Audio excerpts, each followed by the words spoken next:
Hey, how you doing? H. Reed here, HRJR Enterprises, and welcome to HRJR Speaks number 4 of the HRJR Motivational Video Group.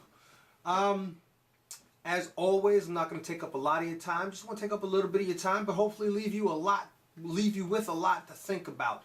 Today I want to talk to you about haters and bubble busters, dream killers, and such people.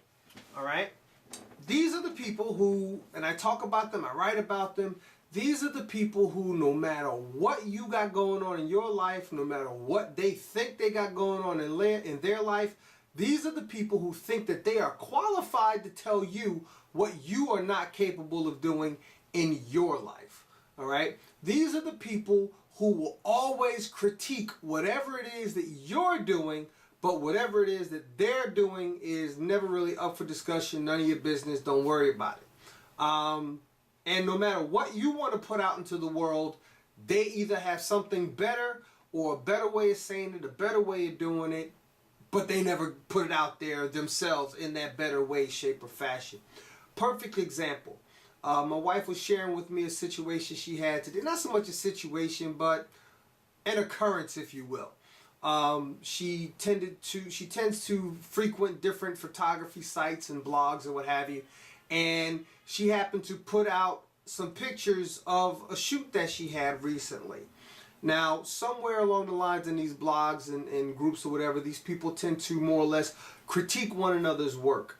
But what she explained to me was, if you don't pretty much go with the flow of what everybody in the collective is doing, then those people will tend to critique your work a little bit harder. So if you're trying out something that they're not accustomed to or familiar with, they'll really go in on your work. So she threw out a whole bunch of different photographer remarks or terminology that they use, but basically what they were saying was, oh, I wouldn't do it that way, I would do it this way.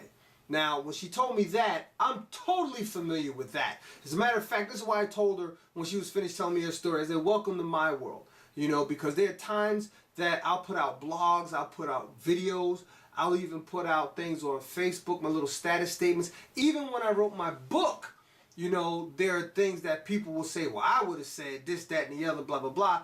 I wouldn't have said this, I would have said that, blah, blah, blah, blah, blah. That's right, blah, blah, blah, blah, blah. That's my own personal little term. But what I believe is this.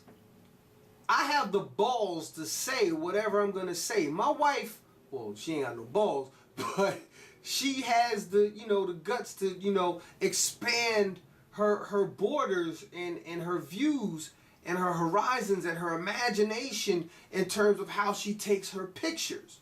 And, I'm the same way with, the things that I put out and the things that I say. I expand my views and I share what I learn with, well, you. But there's always going to be somebody out there who thinks that they have it all together, and what they will do is they will take what you put out there and try to reformulate it or translate it in their way so what you're saying is more palatable to them.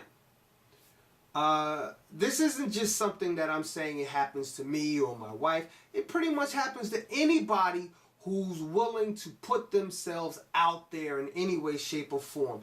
Whether you're talking about these athletes, people talk about how much money they make. Oh, they make too much money. Hey, look, I ain't mad at no athlete making their money. Me personally, my view on sports is I'm not really all gung-ho for any particular team, because whether they win or lose, they're all millionaires. So do I care if not only is this dude making, $15 million for 5 years for running a football or a basketball up and down the field of the court, but he's also gonna get an additional $3 million for doing Nike ads or what have you? Hey, you know what? That person made his own brand, his own product, his own commodity, and he demanded a price, and he got that price.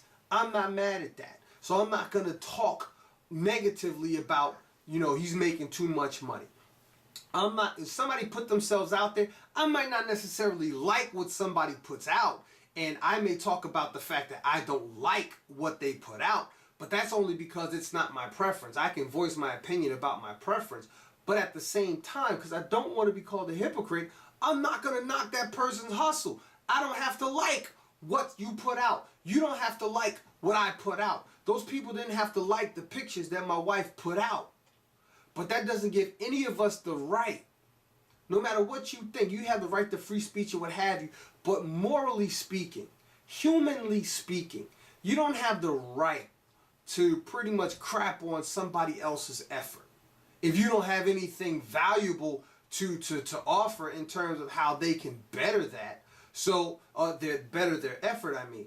You know, so I might not care for something that somebody says, but I'm not just going to flat out disagree with what you say.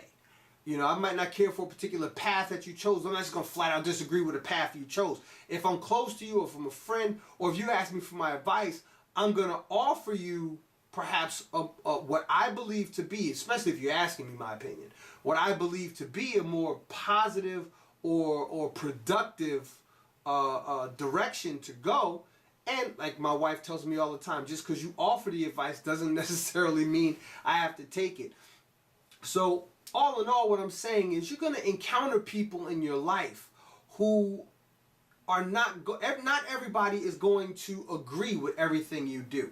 My brother-in-law tells me all the time, and my wife as well, you know, they tell me I have Facebook groupies, people that don't agree with everything I say no matter what.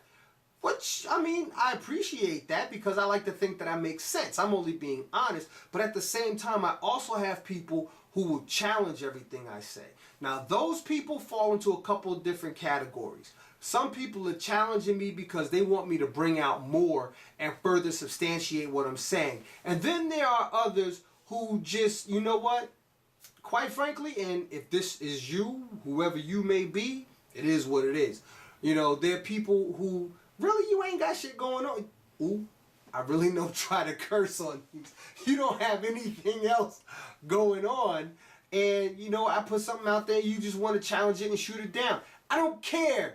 Challenge it, shoot it down. But if you're going to challenge it and shoot it down, shoot something else up that outshines what I put out there. If somebody out there in your life is trying to shoot down what you're doing, but they're not putting up anything better to replace what they're shooting down in terms of what you're giving, then you know right then and there that that's the type of person you don't give them but so much attention. You give them enough attention to where they know that you're being, you know that they said what they said, and you acknowledge that, but you don't let that sink in. You don't let that deter you from your path. These bubble busters and dream killers out there are going to do everything in their power to keep you right down there with them. I had a dude tell me one time, I was reading a book by Donald Trump and Robert Kiyosaki called Why We Want You to Be Rich. These are two richest men that I have ever heard of. I haven't met either one of them yet, but two of the richest men that I have read their material and seen and what have you. And I'm reading a book from them called Why We Want You to Be Rich. And the dude that I work with is going to tell me, you don't want to be rich. Rich people don't have nothing but headaches. Let me tell you something. If rich people don't have nothing but headaches, and I've said this before, if rich people don't have nothing but headaches, then they can afford to buy the most expensive aspirin that's on the shelf. Okay? You got to be sure that you know what it is you want to do in this world, and you can't let anybody deter you. Listen to what people have to say and see if you can obtain from what they're saying any useful criticisms that'll better you and help you along your course. But for the most part, and this is one of my cardinal rules, for the most part, you have to take the meaningless BS that a lot of people are going to throw at you and turn that into fertilizer to fuel your dreams into reality, and speak those dreams and speak those ideas and those goals into reality and manifest them and make them real. Well, before I get any more emotional, I think I'm going to end it right there. I look forward to getting in touch with you soon. Take care of yourselves. Have a great evening. This is H. Reed from HRJR Enterprises.